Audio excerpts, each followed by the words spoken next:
Hey, everybody. It is me, the Samp, with my man, the professor, the king of the jungle, the king of the forest. Now, there's not many bears in the jungle, but this man is so large and so big and so prominent and so dominant. He rules all the grasslands around the whole world.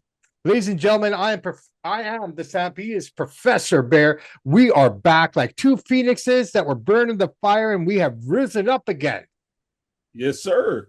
It is time Man, for Professor and the Samp, ladies and gentlemen. We were gone. He was over there. I was over there. We were just lost in the matrix, if I may. Bear, how you doing, brother? brother, I am doing so much better. I'm doing better physically. I'm doing better mentally. Um, the break was definitely needed, and I'm just I am excited to get back to it. I got that energy again, Yeah. and I'm just ready to go. I tell you what, Bear, I don't know if this was a subscribed break that we both took or if just a life break that took us and put us in the position that we were in. I think, I can speak for myself here on this point. For me personally, it was an eye-opening experience for me to have to go through this in order to appreciate what I have in front of me and to appreciate all the things that I've been able to accomplish. And I'm speaking from an individual aspect here right now. With Chance, with you, two of my greatest partners in the world. It, it, I needed this, but something happened, and I didn't know I was coming back. And last week, I saw something, and I saw you, and I saw something happen which I didn't like, and that bothered me immensely, sir, because as your tag team partner, as defending champions of the world, and I don't care who has our belts right now, we'll get them back. Okay. It's just a vacation. It's a We know. vacation. But what I saw on Thursday, Bear, really made me mad, man. And I said, okay, enough of this. It's time for the Samp to come back into action and have the back of my big brother. So we are back. We're not going to get into the nitty gritty. Life happened. It is what it is. We are back stronger than ever. WSN, get ready because this is going to blow up. This is going to be more than anyone ever expected. First off, welcome to all our new friends at WSN. I haven't had the pleasure of meeting all the fine ladies that have joined our network. Looks like the first lady isn't alone anymore. So, to all the new family members back at the Roost, welcome, and you'll get to know us. You already know Professor probably better than me, but I am that guy, the Samp. So, Professor, a lot's happened in the world of professional wrestling since we've been gone away. You went away to a show. Quickly, tell me about that. How was that convention in Chicago? Was actually in St. Louis, but St. Louis, I'm um, sorry. You kept telling me Chicago. I told you Illinois, and it's funny. Illinois. Most people I said Illinois too, they thought Chicago too. So Fair enough. no, no harm, no foul. Yeah. It was amazing. Um, Getting to talk to legends, and I I have to really give this gentleman a big shout out. I got to meet again. I got to meet some of my childhood legends, but this person really had something over me. He was just so nice. Uh, our boy, me and Joe Monroe went, and he gave Joe some wrestling life lessons that Nice. it was deep, and I was just like, wow. And in full transparency, um, I had an accident when I was there. Oh no. My knee gave out and I fell, and everybody, of course, was concerned. And me and Joe went to sit down in the lobby, and this person was there. And the person I'm talking about is Ernest the Cat Miller. Man, when I tell you he is just such a sweet person and genuinely just a lovely individual. We Amazing. talked for over almost over an hour, just over life. And Screech was there. He is cool as hell too. I got to talk to Carlito. He, I got to talk to so many great people. I got Beautiful. to I got to talk to Iceman King Parsons. Now, Nice. if you don't know who Iceman King Parsons is, you hear about the Von Erich so much. Iceman King Parsons was a black wrestler who does not get the love and respect he deserves. Sure, And sure. and you can legitimately argue that he was one of the first black world heavyweight champions Okay. because he won the world class version of the world title. And I believe it was, if I remember correctly, I think it was in 86 or 87. Okay. But he's such an amazing person, had the belt there. I just marked out and was so respect. But I'm not gonna. I just want to give a quick shout out to a couple of other people real quick. Please, I too. got to talk to Nikita Koloff, which Oh, was amazing. I got to talk to Demolition, which nice. was amazing. I talked to the Powers of Pain. I Ooh, talked to Jimmy Hart. Jimmy Hart here we go. is the sweetest Yes. individual, and I've met a lot of them. Yeah. Downtown Bruno was there. Me Oh, and him wow. got to catch up. But when I talk to you about just genuinely sweet person, every time I ran into Jimmy, Jimmy was the same person. He was so sweet to people. He's just you can't be sad or upset around him because he brings such an aura to himself and Yeah. is so affectionate. Yeah. But I had a great time. I got to talk to, like I said, a lot of legends, and I'm looking so forward. I'm trying my best to plan to go next year. It was such an amazing event. Amazing. Uh, Southern Illinois Championship Wrestling, Mr. Herb, he put on an amazing event, and I love them, and I will big them up every chance I get. Amazing. Absolutely amazing. Well, Bear, I'm glad your 2 weeks had a bit more enjoyment involved in it, and I'm really glad that all happened. And that's amazing, man. I'm glad. It kind of it's nice to see the people that you've seen. You know what I mean? And up close and personal. Um, anyone shock you in terms of, oh, I thought they were bigger, and they ended up being smaller, or is that What a fair what comment because legends kind of shrink, right? I mean, right, just right. naturally. Well, the funny probably I forgot, it was so many people and I forgot a few. Teddy Long, Teddy Yeah, boy, Teddy was, but the shocker for me, I think, besides on how sweet Jimmy Hart is, which I didn't think he was a bad guy anyway, but sure. it's just him.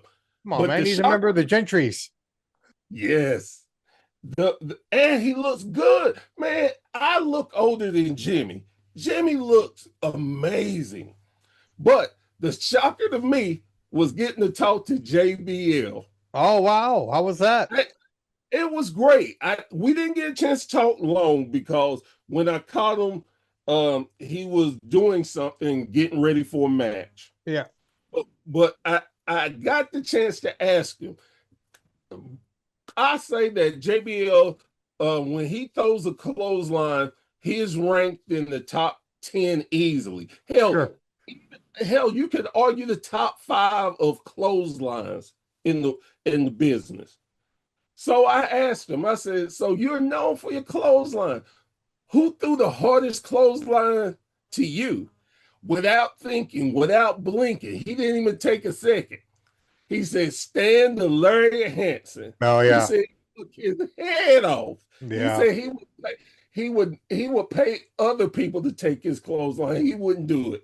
Fair enough. Fair enough. Oh, Stan Hansen was a special breed. Those were the days of man's wrestlers. You know what I mean?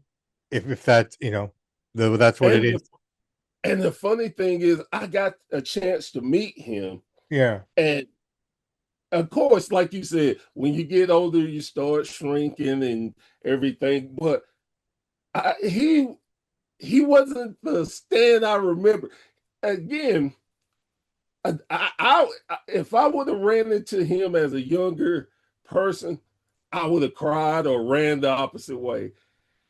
He's such a great individual too. And it was like, oh my God, all the ass kickings I saw you give people, and you just the sweetest person in the Well, they usually world. are though, man. The meanest dudes are usually the nicest guys, right? I mean, and you know what? One of them is Jacob Fatu. Let's talk Oh about yeah. it, right? This guy's got how many daughters? I think it's eight, as Eh, I heard, right? Uh seven. Seven, Seven. seven daughters. He's got seven daughters, and this guy is probably one of the nicest dudes in the world, but you wouldn't know it by seeing him on television. But before we get to Jacob, man, okay, let's get into it. There's so much that's happened. We're not going to cover it all, but going forward, we're going to start covering everything here. There's a few things that we want to talk about since we're reintroducing ourselves back to the world, back to the masses, and introducing ourselves back to everyone else that thought we were gone and finally, started putting their feet up and taking the shoes off. Well, motherfuckers, put your shoes back on, take your feet off our table because Professor and the Samp are back. Yeah. Yes, yeah. All right. I'm going to be a little more edgier now. Okay. I'm going to call it like it is, Professor, if you're okay with that. I, Yeah, I, of I course. feel that, what we're going to do here going forward, ladies and gentlemen, we're going to focus on wrestling. Okay.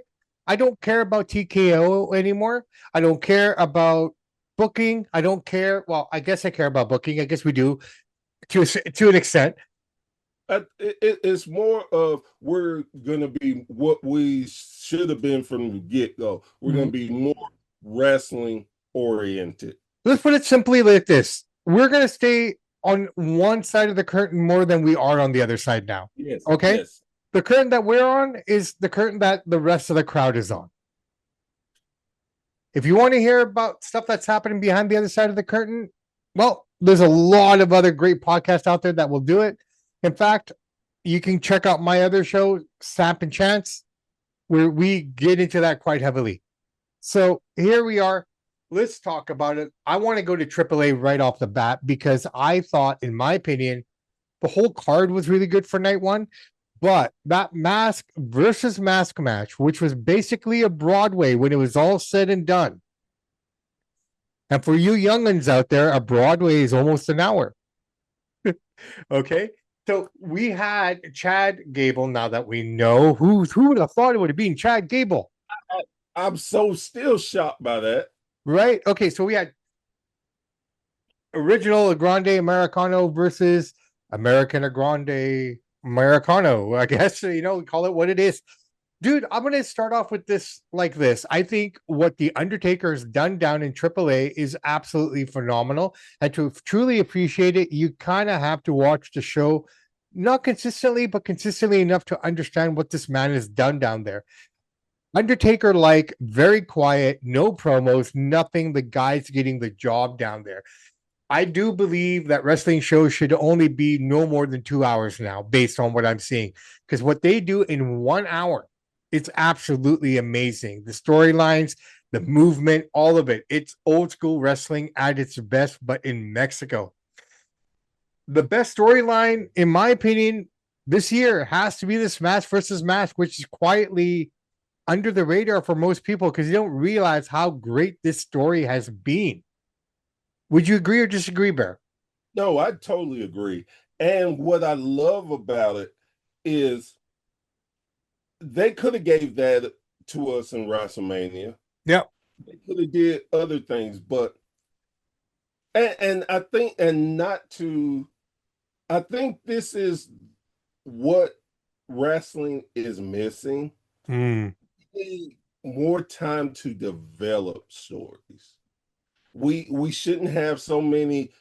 Every month has to be a pay-per-view. Well, we don't have to have that. no. It's development. And Yeah. you can see with AAA, and I'll be the first to admit I haven't watched AAA that much. And the reason being, I've never been a big AAA guy. Now, with that being said, I keep up with it. I know storylines because I'm a big wrestling fan, not just a podcaster. I'm a wrestling fan. Word. So, so one of the beautiful things about this too, Mark Calloway has been able to do so much great booking without having to put himself in the middle. You don't see him. You don't have to hear his voice. He lets the wrestlers do what the wrestlers do. And that is something that we are missing in today's bigger product, I think. That's Well, why I know I totally agree with you, Bear. I totally agree with you. I think, like you said, the development of stories. I mean, again, not to age ourselves, but we come from a time where storylines would take 4 to 5, 6 months to get that to get to that crescendo, and this is basically old school wrestling at its best, right? I mean, if you don't have an attention span, that's shame on you, right? Blame YouTube Shorts and Reels. I mean, exactly. so the reality of it is it was old school kind of wrestling. The match itself, like, I don't think you could have gotten two better guys in there to put on this match, and it wasn't nothing that was spectacular per se, nothing that was mind-blowing in terms of this or that. The match was mind blowing.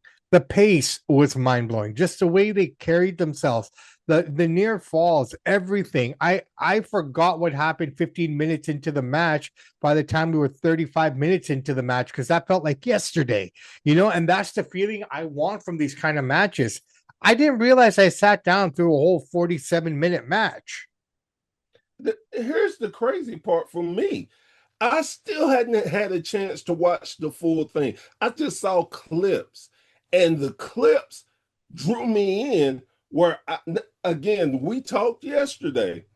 I'm going to watch it, and I don't want to do myself a disservice by doing other things and trying to watch it. I want to have my plate cleared so I can give it the attention it deserves because, again, how many people would have and again, let's like you said, the two athletes, they are tremendous workers, but what they were able to do is, instead of you looking at them as workers, you look at them as stars, Mm. as a generational talent. They put you back in the mind. Again, we're older, so it puts you back in the mind of when you used to see for me, I'm a horseman man. So I used to look at Arn Anderson taking on Dusty Rhodes. And they wasn't the top billing, but you hated to come after them because they put on a performance that, oh God, I'm not going to be able to live up to that. I'm not going to be able to bring the crowd back. And that's the type of performance that Ludwig and Chad put on. And it's amazing because not only are we talking about it, the wrestlers are talking about it. Even in different promotions, you have tore the house down when you will talk about a different promotions event. And one other thing that is such an amazing thing, The Undertaker was able to flip them. The heel and face dynamic got flipped. On Monday Night Raws, people loved Chad, hated Ludwig excuse me, Kaiser, Kaiser. You Kaiser is beloved in Mexico. Mexico. Yeah. It is, and that be able to do that when you're wrestling in two promotions Yeah. basically, Yeah. and you can flip them like that. Amazing. That just shows you the caliber of athletes both men are, and don't get the praise that they truly deserve. Yeah, and okay, you said earlier, and I agree with everything you just said there, and a couple points to that very quickly. one, I don't think this could have been done at WrestleMania because of everything you just said. Okay. This could only have been done in Monterrey on Saturday night. That was the only place that this match could have taken place and have the effectiveness. I don't Yes. believe this feud has the same feel, energy, or fire or passion if it was basically a Raw, SmackDown, WWE production. Okay. Yeah, they came onto their show, but a lot of people, like you said, don't watch AAA. So don't understand the dynamic. Now, in terms of being loved in one country and hated in another country, very stone cold Bret Hart like, Right. Yeah. you know, Yeah. so that's the other thing that I take away from it. What I found interesting here was Ludwig being able to get the Mexican people, the Mexican crowd, to go and embrace not a North American, not a gringo, okay, but a German of all people. And to have a German capture your hearts. And Mexicans are very prideful.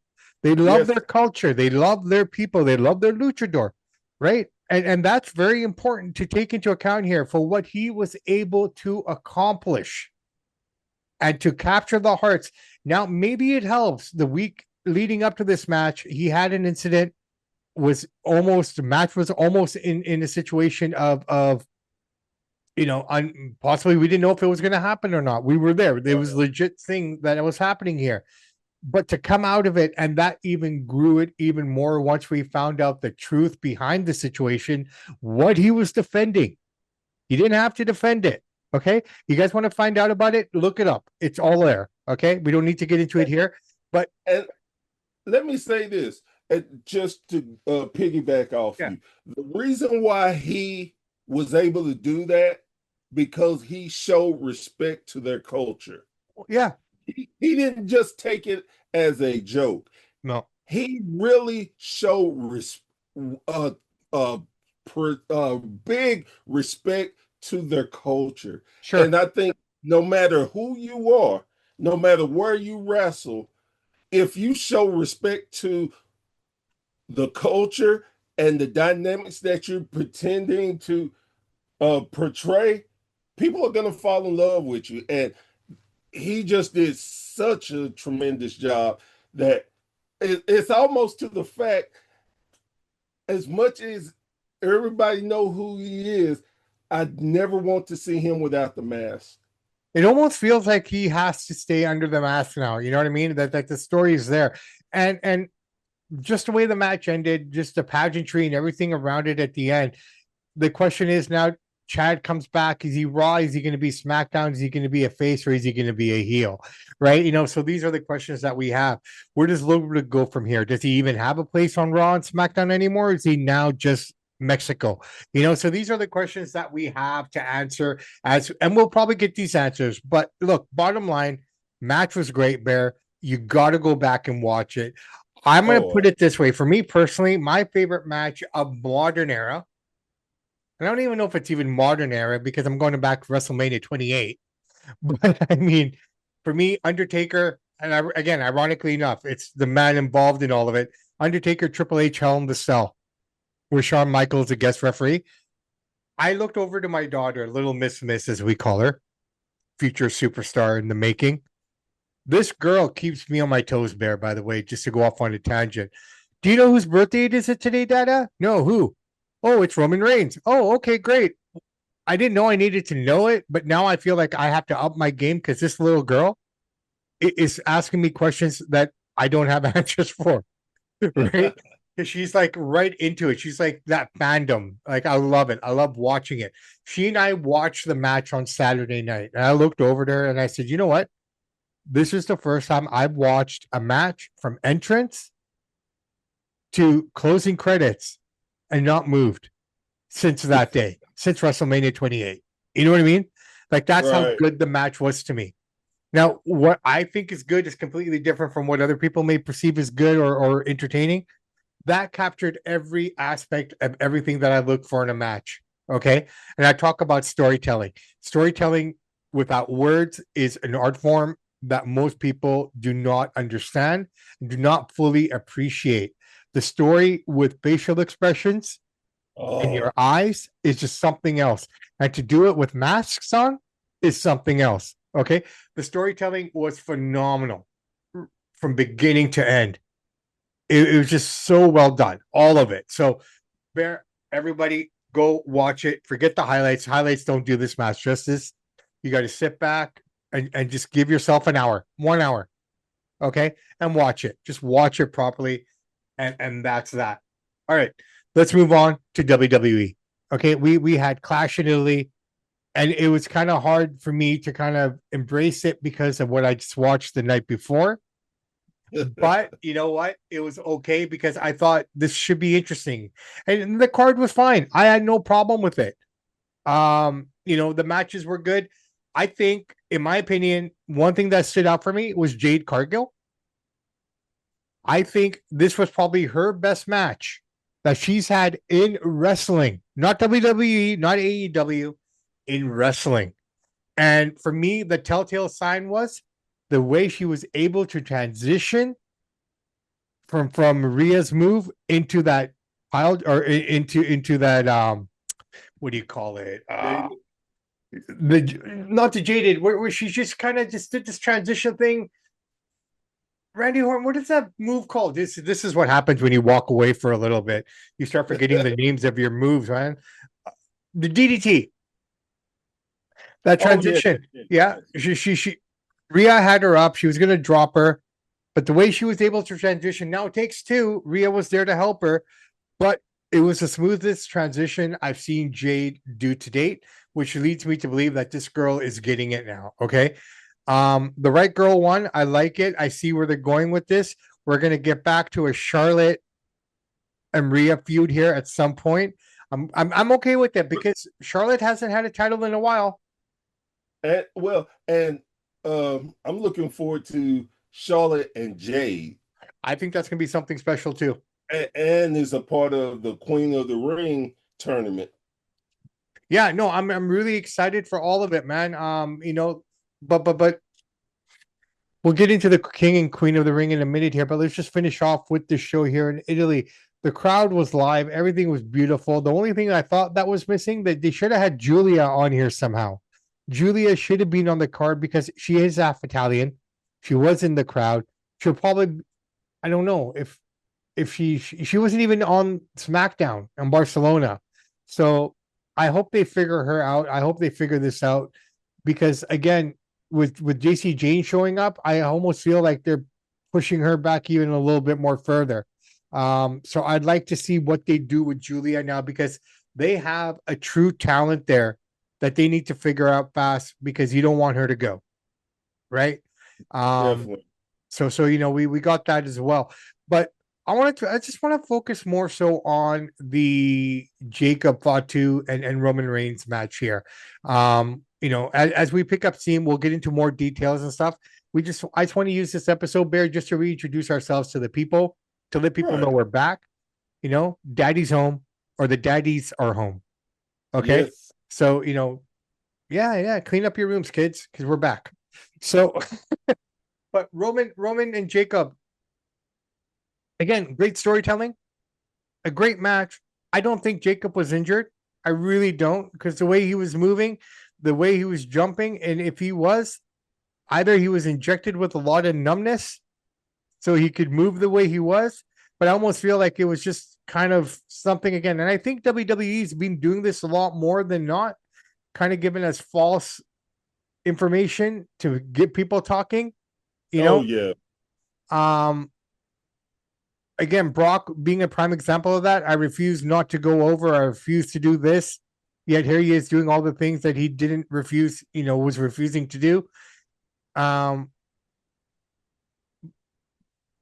seven F5s, I can seven. see that. No, that's I, what it was. It was seven F5s yeah. and one through the table. And what I loved about that, the reason I bring that up is this is the best way to make Oba still look very strong. It made Brock, in my opinion, the character Brock, not Brock, but the character Brock, Oh look man.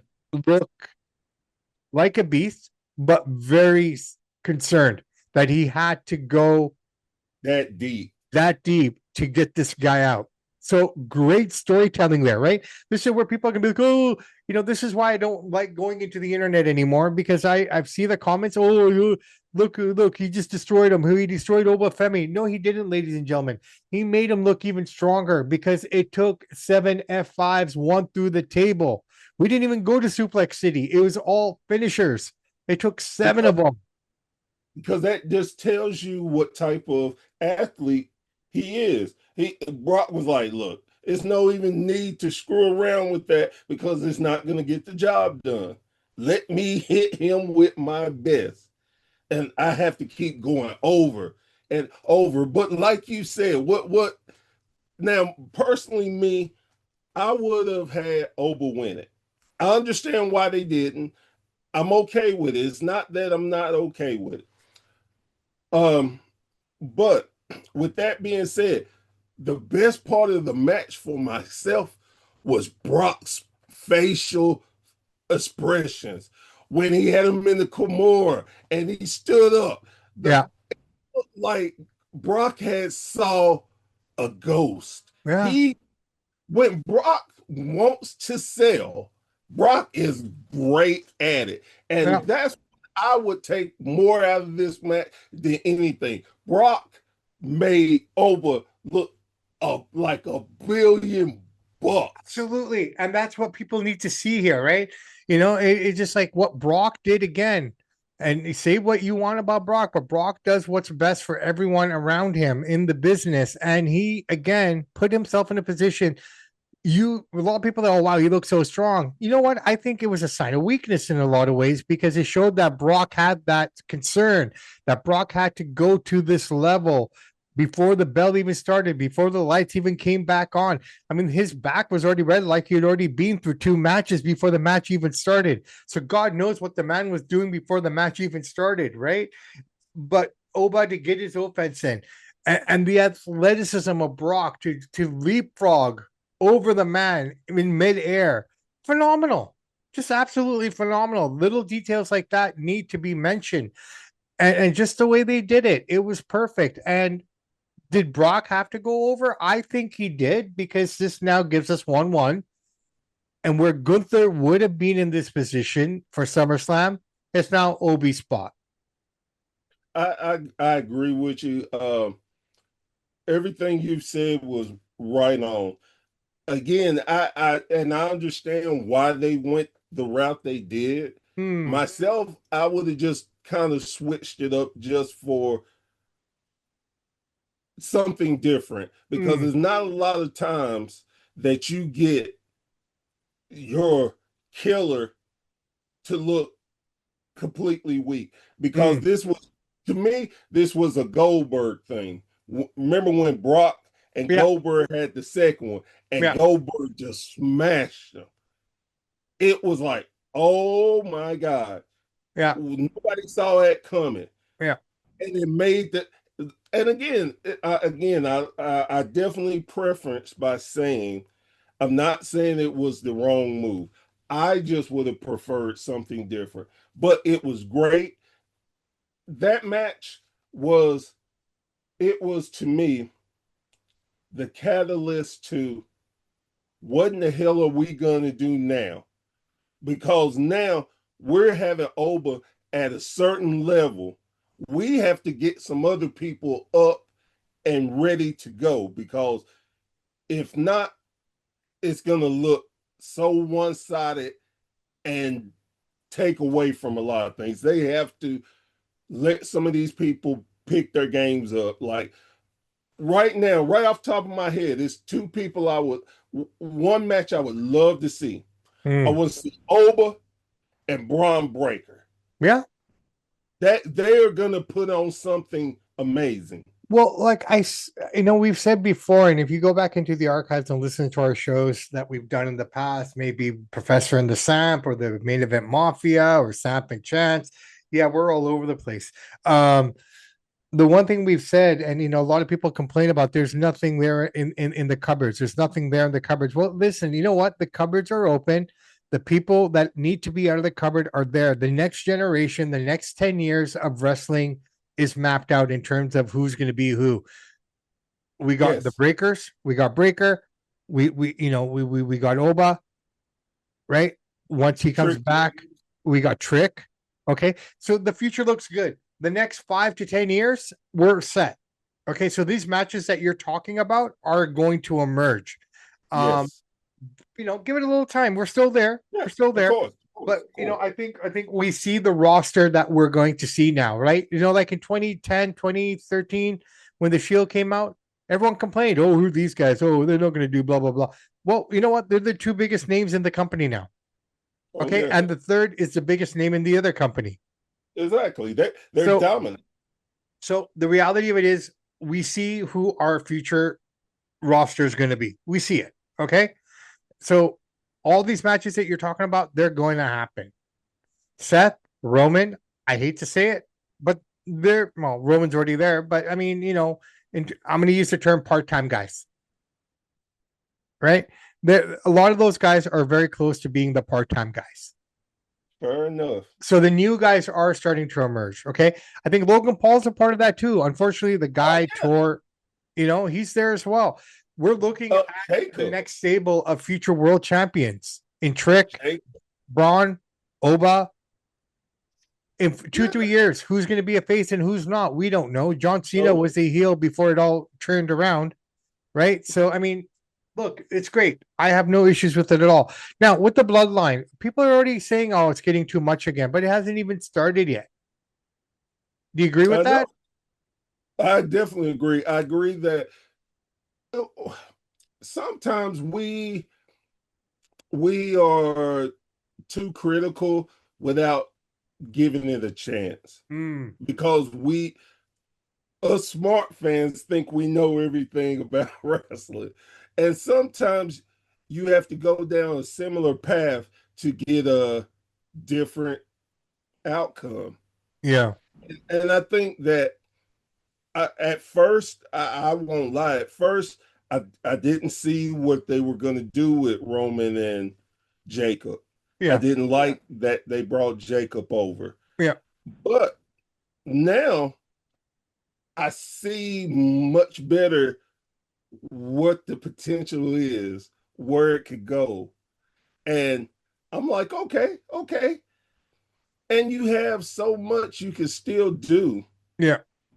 And you brought Jacob and you made Jacob a legitimate threat. Yeah. Um, they're going back to Solo, Yeah. and look, I I'm a big fan of Solos He's come a because long I way. did not realize on his character work. Solo is so underrated.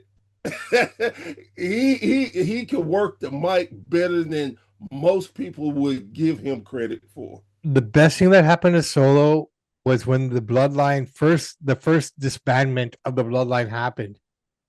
He's the only, well, I mean, I guess Jay and Jimmy had already been there for a while, so I don't know what we would expect from them. Well, what we saw. But Right. Solo was able to take that ball and run on his own and make and carve his own name, right? I mean, Yes. for the longest time, up until Saturday or Sunday, with that final shot where Jacob was looking back over and Roman looked over at Solo too, right? Seeds are being planted all over the place for Roman right now. We got Oba feud, we got Solo feud, we got all this stuff with Jacob still. So for the next year and a bit, I think Roman can be busy if he wants to be, right? Oh yeah. So, but yeah, no, I think Solo is just phenomenal, and I don't know what they're gonna do with that, how that plays out.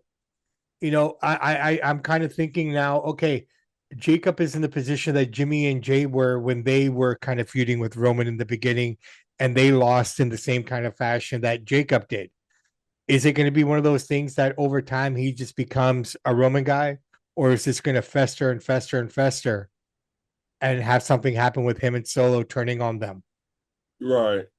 You know, so there's so many different possibilities that we can look at, but it all starts tonight on Monday Night Raw.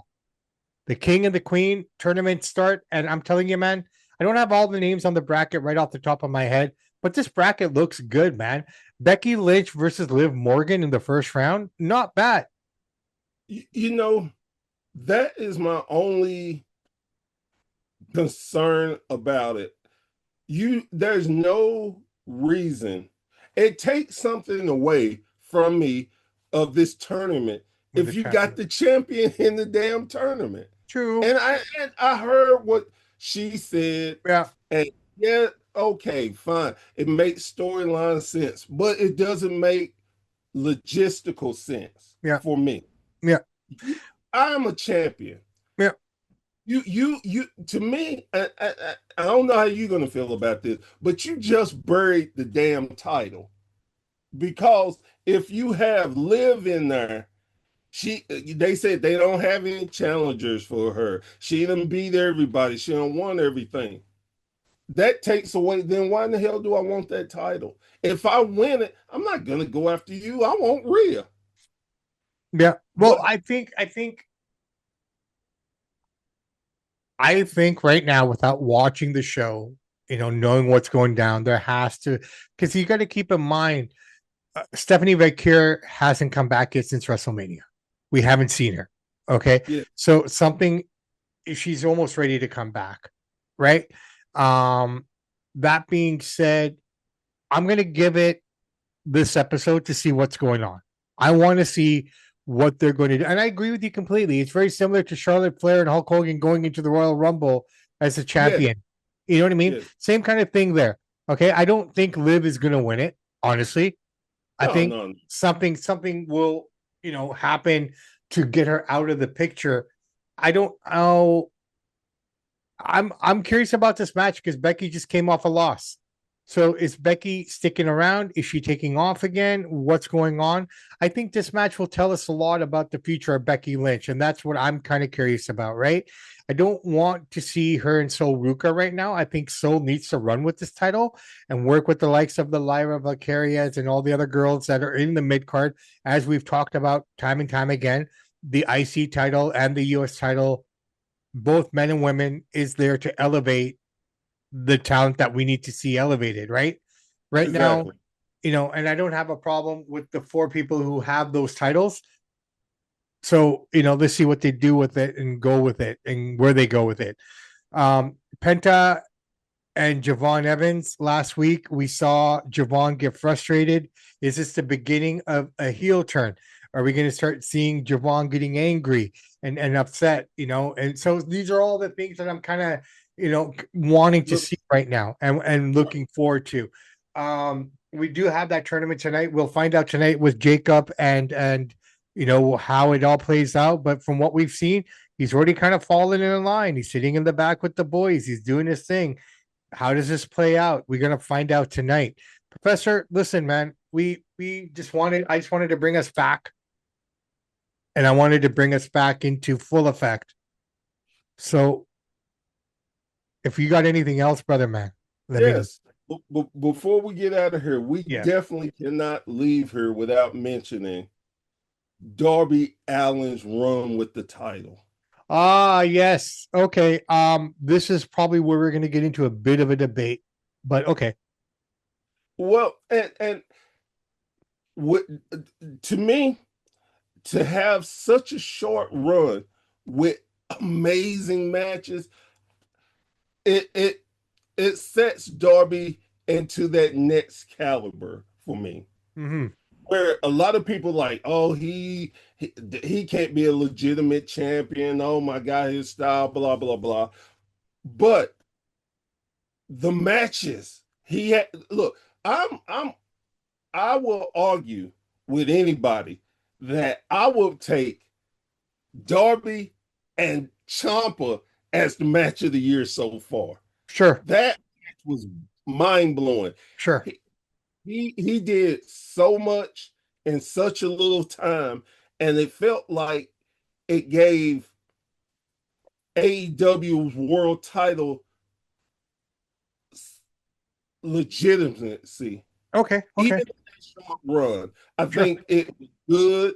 It came out so much better than I could even imagine. It puts where a lot of people, and again, I'm critical of things as far as titles because I'm a title person. Sure. That's what I got into wrestling about. The Yeah. titles are supposed to mean something. And now I look at it and it's like, oh, the AEW title means something. Like Wednesday, it's going to be MJF versus Roosh. I cannot wait to see that match Hmm. because now they're making it more of it doesn't matter whether you're a heel or a face, Yeah. it's idol. And I Okay. love that. And Now. I just love that little run. Yeah. I love everything that went up to it. I even love the teasing of MJF getting cut bald. Everything just it seems they knocked it out the park No, and with they it. did, and they did a great job. Okay, I give credit where credit is due.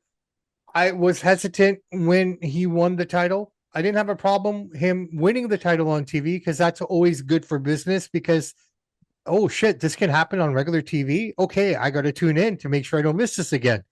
All right. Right. I think a lot of people, including myself, a little bit felt that, well, me, little bit, not as much as other people per se, but I felt that I didn't feel. I thought that, well, doesn't this cheapen the title to have him defend it against all these guys that really have no reason to be going for the title? And nothing against Kevin Hart, nothing against Bandito. Okay. But it didn't make sense to me to have these guys that, again, this is the problem with AEW, and I'll say it again and again. Okay. Their lack of storytelling and just putting matches together is where I get confused sometimes with this product because I love stories. I love the storytelling. Now, you say MJF versus Roosh. Where does that make sense? The match It, will be great, but you know what I mean? well, and let me go back with the whole Darby thing too. Yeah. And I get where you are saying like it's too much. It's too much. It doesn't make storyline sense, but in a way, to me, it does No, no, because no. Sorry. Let me just finish really quick. go It ahead. makes storyline sense, yes, absolutely. But it makes sense to the point where everything that MJF was saying that you're silly for doing this, for running it every week, having two title matches a week, right? Just so MJF can win it back again. He proved his point. Now, if you wanted to sell this to me, you'd have MJF lose and then have him win it later on. Okay, you didn't have to win it there. He could have returned it back and won it again. That for me was the downfall to the story that he couldn't maintain. Now, one can argue, oh, okay, he gave a valiant effort right till the end, right? But Right. the way he lost too with that, headlock, just that the headlock flip or whatever you want to call it, is such a simple move, man. Like, Well, and I understand what you're saying, but here's where in my thinking of it, I love it to the fact that it shows you don't have to be a top caliber star to get a world title shot. It shows that yes, and we see all of this. MJF was right. He was 100% right. You yeah, burnt yourself out. But that's what Darby is. yeah, Darby is a risk taker. yeah, And as much as we don't care for MJF as far as who he is supposed to be, the heel and stuff, it makes more sense to have the heels be right sometimes no, because this is the thing that is lost in wrestling to me. yeah, Not everybody, not all faces are correct. yeah. Some faces are arrogant, but we accept it because they're the good guy. Bret Hart. Exactly.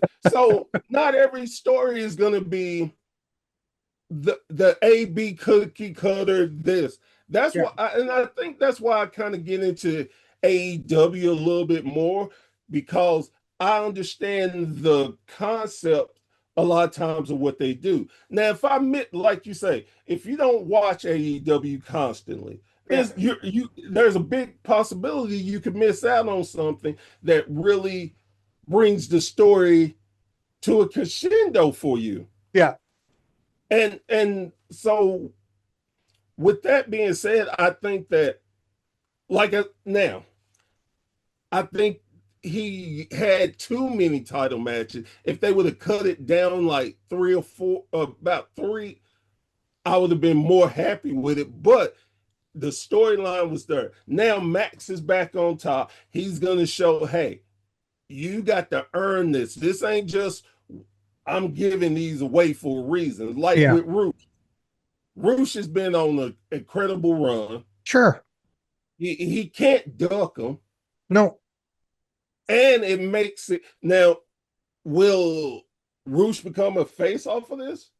Will somebody get involved? There's so many different ways. 100%. And this is why we watch, Bear. And this is why we watch, right? Exactly. It's just kind of like, okay, I think it comes from my perspective. I'm putting the effort in to watch AEW as I am now. Okay. And I haven't. I'll be honest. I was a victim of it. I was more of a highlight guy. Right. Right. But the reality is, if you're putting the effort and stuff in and you tune into the show and now you're getting a title match that doesn't really have any kind of basis to it, that's where I have the problem. Because like you said, I'm about storytelling. I'm about development of a story. I want to understand why Roosh deserves a title shot. Why is he in the position that he's in? You know what I mean? One could say that Okada deserves it more. One can say that this guy would make more sense. But this is why we watch, right? So, let's see how it all plays out.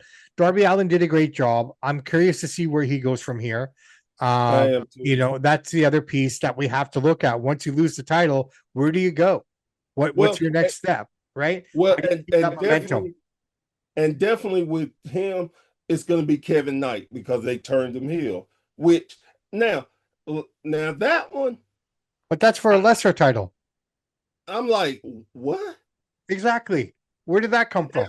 But like you said, sometimes you got to give it a little time to see where it comes, and that's what I'm giving this story, because initially when he turned on him, I'm like, damn, that was shocking. Nobody saw that coming. Yeah. Now, are they going to be able to make sense of it, or is it just to shock people? Well, I'm going to tell you what, Professor Barry, in order to find the answer to all these questions, you got to tune in tonight on Monday Night Raw. Then you got to tune in on Wednesday to Dynamite. And then you got to tune in on Monday to get all the results and to find out what we think about it all and to let everybody know what's what in the world of professional wrestling. Yes, sir. Ladies and gentlemen, I am the Samp, and he is Professor Bear. We are back, motherfuckers. We are back. So do not mess with us. And to anyone out there that thought that the daddy was gone, well, daddies are home. Samp and the Professor, Mama T, sing us out. We are out. But back. Talk to you later. They're Professor and the Samp. Yes, Professor and the Samp. One's a historian, the other loves to chant. They talk about the fights, all the slams and lights. It's wrestling mayhem day and night. They're Professor and the Samp. Yes, Professor and the Samp. Their takes are quite insane. The wrestling world's their game. They break it down